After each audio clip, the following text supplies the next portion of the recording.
February 1959. The Ural Mountains, buried in the dead of winter. 9 experienced hikers walked into the snow.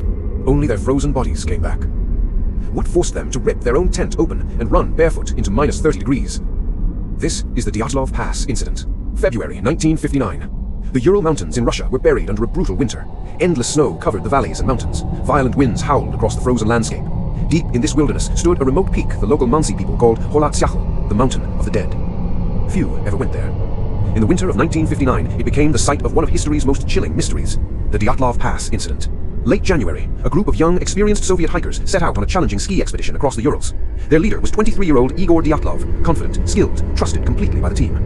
Originally, 10 people began the journey. One fell ill early and turned back. That choice saved his life. The remaining 9 pressed on toward Oterturn Mountain, skiing through heavy snow and punishing winds.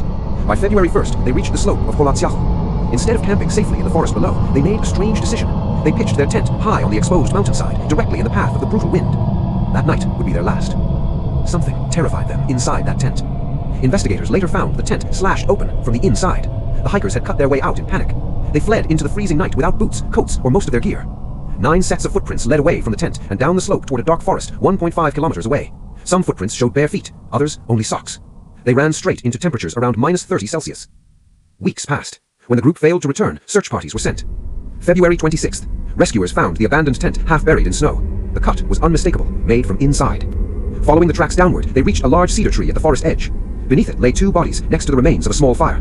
High branches, nearly 5 meters up, were broken, as if someone had desperately climbed to look out into the night. Both men died of hypothermia.